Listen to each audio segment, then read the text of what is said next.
the cranes. There's cranes everywhere putting up buildings. Probably 5 cranes to a city block, sort of jutting out from the vapors and the coal and grease, and after a while it just wears a man down.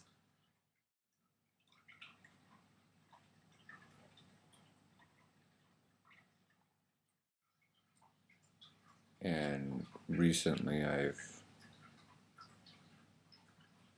come down with a sort of a virus, nothing very serious or anything, but so I'm kind of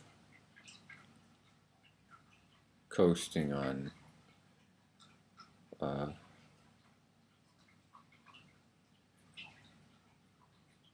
antiviral drugs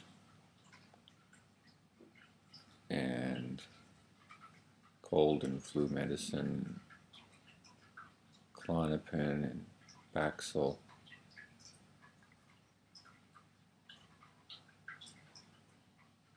And I'm tired. And I miss the simplicity of some things.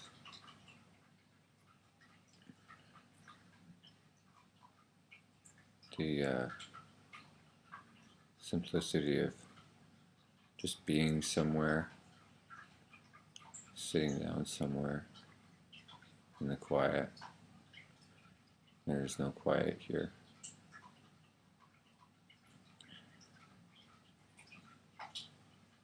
And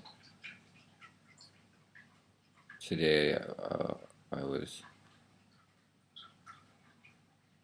thinking about a line by Mary Oliver. Tell me about your despair, yours, and I will tell you mine. And I couldn't remember where it came from. Actually, I couldn't remember if it was Mary Oliver. I always keep thinking it's from William Stafford. It sounds like something he would write. But it's Mary Oliver from her poem Wild Geese. Wild Geese.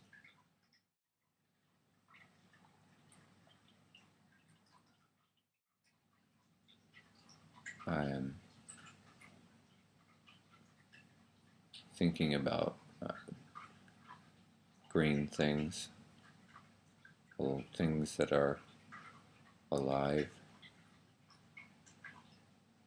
I remember the blue sky in Kearns was so blue. I felt like I could, if I reached out my hand, I could grab it. It'd suck me in.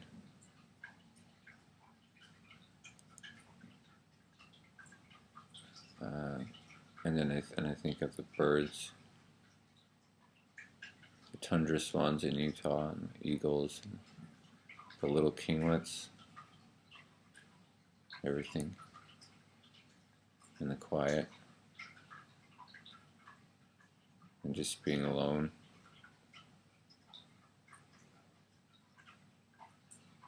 And golf courses. I think of golf courses. Not that I would play again, but just the smooth green hills on a golf course.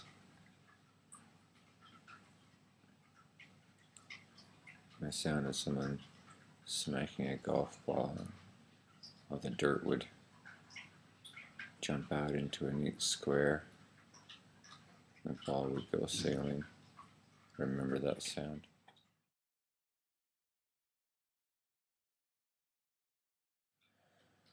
I think of the Jordan River. To go biking down the Jordan River, just by myself on my bike with my camera sometimes, and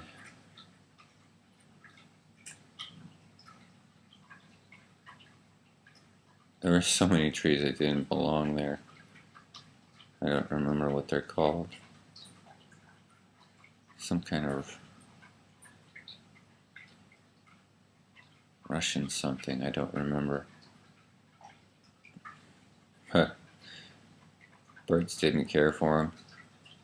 They were pretty trees, but the birds didn't really have anything to do with them. But I'd bike around there. Sometimes I'd bike around back of a small apartment complex, always with the clean cut grass, and then the sound of the water. And I'd see sometimes a spare tire, some garbage, plastic bags, not very much.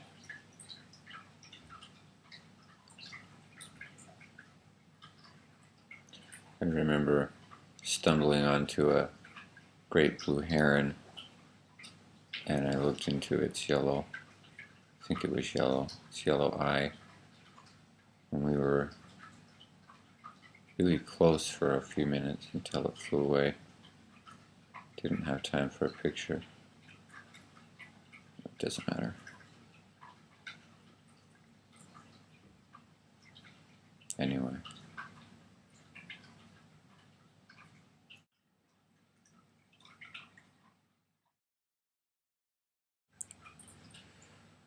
So, needless to say, we're coming home after this term is over in August, probably September. We'll be coming home for good. We were planning on staying another year, but I don't think I can handle it. I need to come home.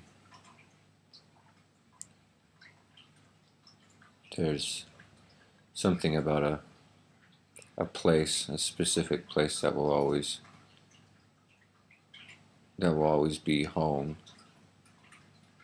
And for me, that's the Western United States. I grew up in Utah, but I don't know if Utah is necessarily the only place I would consider home, but at least the Western U.S. space, the air, the wildlife. I have nothing against people, but people can be tiresome.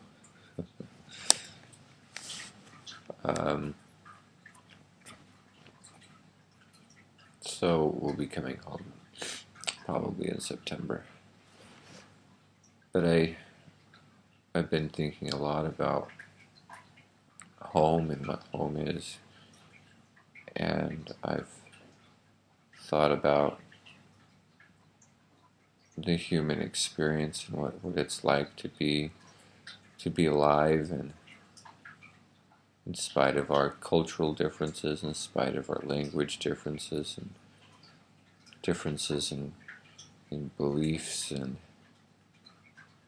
so many differences. But these are all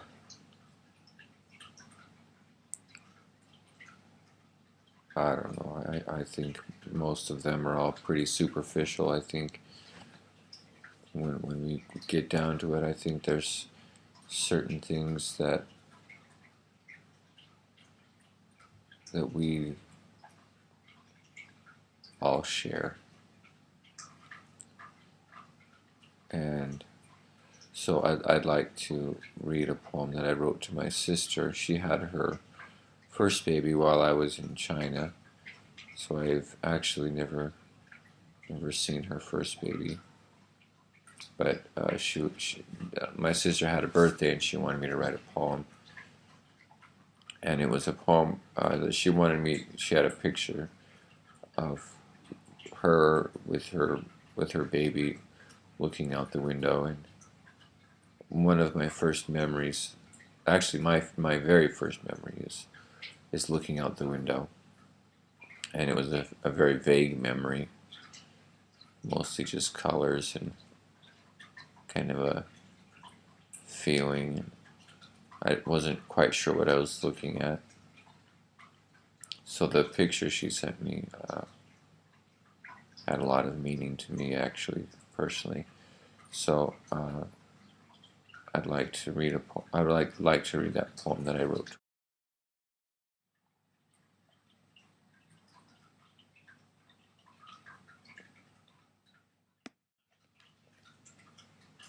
For my sister's first child, who arrived while I was in China.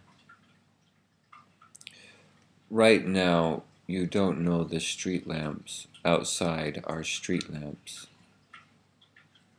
You see the orange parked Pinto, but don't know what it means, its name, its function, and the sidewalk, a twisting thing, turning brushstroke, and the light leaping from the grass. You have no vocabulary, no explanations, except that it is out there, where you have been once or twice. Little first-timer, maybe what you see outside is someone walking a dog. Let's say it's a man. His chest broad as a brick wall, and the dog a plastic chess piece, bouncing down the checkerboard sidewalk, and maybe also blackbirds croaking in the oaks like bullfrogs made out of coal, and voices on the stoop next door, women you don't see as women, but simply moving things, somehow similar to the person you've learned to call your mother.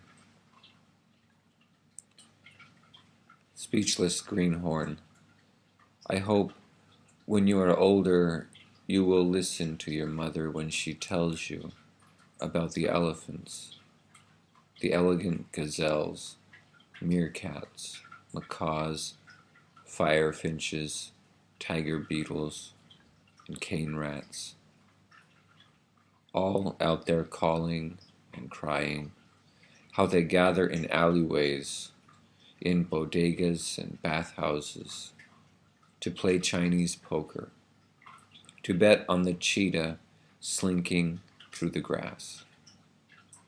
And I hope one day, maybe in college, or married with a child roosting in the crib, and your husband snoring, turning over in bed, his dreams frying him like an egg.